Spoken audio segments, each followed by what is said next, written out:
अस्सलामुअलैकुम students, welcome. आज के इस एक्सप्लेनर में हम ENG 518 रिसर्च मेथोडोलॉजी के लेसन नंबर 9 को ज़रा डिटेल में एक्सप्लोर करेंगे। आज का हमारा जो मेन फोकस है ना, वो है एक्सप्लोरिंग प्राइमरी रिसर्च इन ELT। रिसर्च करना ऑनेस्टली एक बहुत एक्साइटिंग जर्नी है, और आज हम इस जर्नी के सबसे इंपॉर्टेंट और मैं कहूँगा सबसे प्रैक्टिकल स्टेप पर बात करने वाले हैं। देखिए, अब तक आपने थ्योरी तो काफ़ी पढ़ ली, राइट? लेकिन असल काम, द रियल डील, तब शुरू होता है जब आपको प्राइमरी रिसर्च खुद ढूंढनी पड़ती है।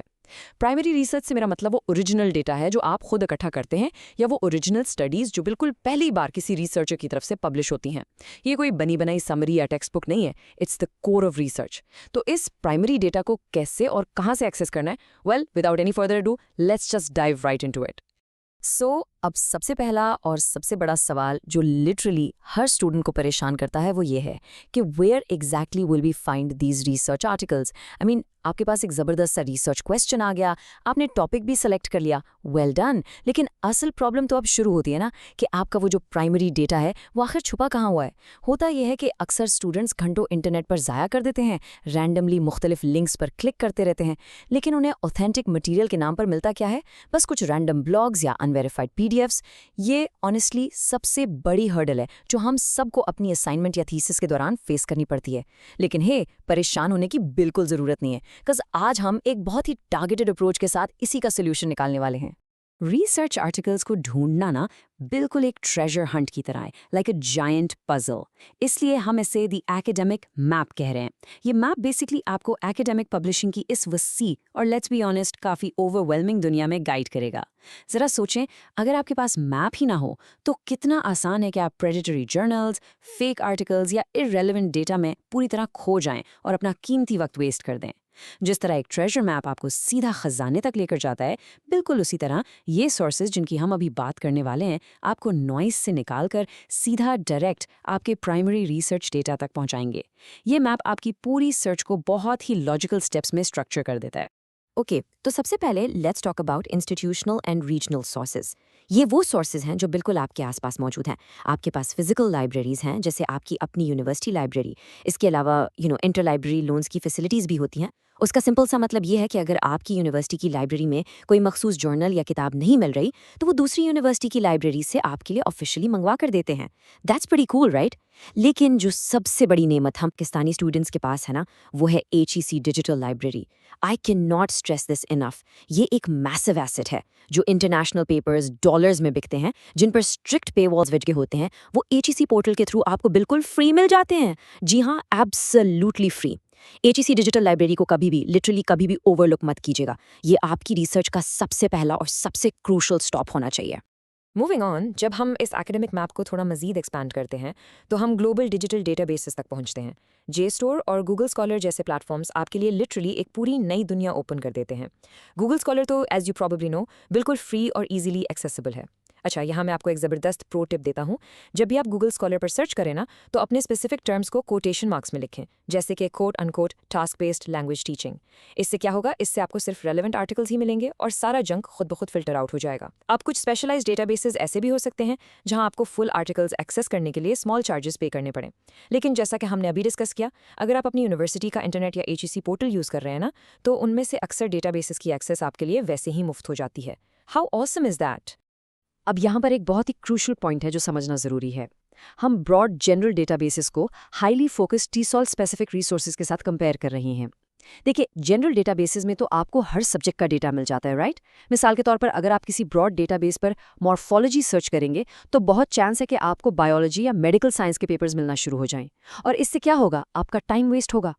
दूसरी तरफ अगर आप डायरेक्ट TESOL यानी teaching English to speakers of other languages के स्पेसिफिक रिसोर्सेज में जाएंगे, तो आप स्ट्रेट अवे अपने अप्लाइड लिंग्विस्टिक्स और ELT के रेलेवेंट मटेरियल तक पहुंच जाएंगे।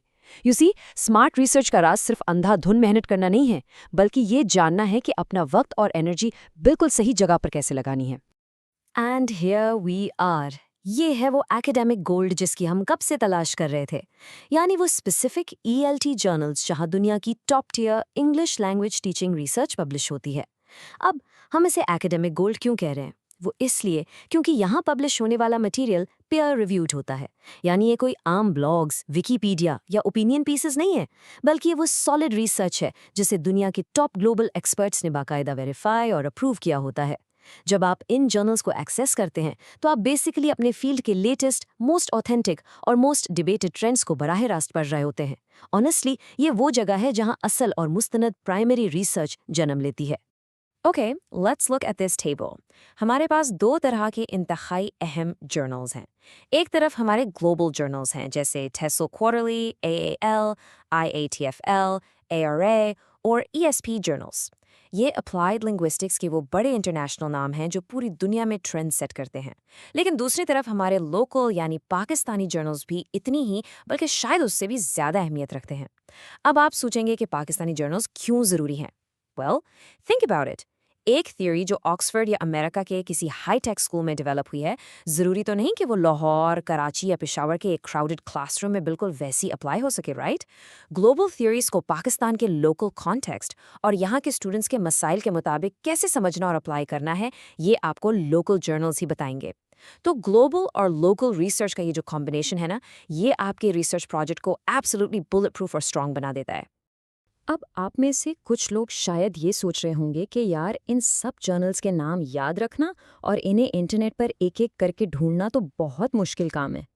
तो स्टूडेंट्स, गुड न्यूज़, आपको बिल्कुल भी परेशान होने की ज़रूरत नहीं है, क्योंकि आपके पास एक अल्टीमेट चीट शीट पहले से ही मौजूद है।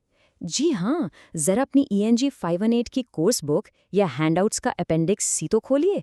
वहाँ आपको इन तमाम इम्पॉर्टेंट ELT रिसर्च जर्नल्स की एक पूरी कॉम्प्रिहेंसिव लिस्ट मिल जाएगी।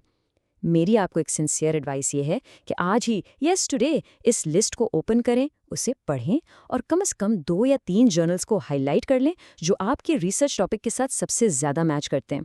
आई mean, you don't need to look anywhere else जब आपके हाथ में ये ब्रिलियंट रेफरेंस पहले से मौजूद हो। बस इसे ही अपनी रिसर्च का स्टार्टिंग पॉइंट बना लें। सो we're at the end of this explainer। हमने रिसर्च आर्टिकल्स ढूंढने के रिसोर्सेज, डेटाबेसेस और इंपॉर्टेंट ELT जर्नल्स को काफ़ी डिटेल में डिस्कस कर लिया है, जो कि आपके लेसन 9 का कोर थीम था। अब सेशन को रैप अप करने से पहले मेरा आपसे एक बहुत ही इंपॉर्टेंट सवाल है। Which journal will you explore first for your research project? क्या आप किसी बड़े बैनुल-अक़वामी TESOL जर्नल की तरफ जाएंगे या किसी लोकल पाकिस्तानी जर्नल को एक्सप्लोर करके अपने ही मुल्क के ELT मसाइल पर रिसर्च करेंगे?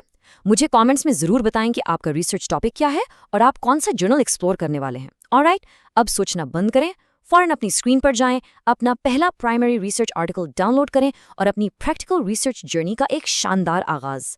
Best of luck with your assignments. Allah Hafiz.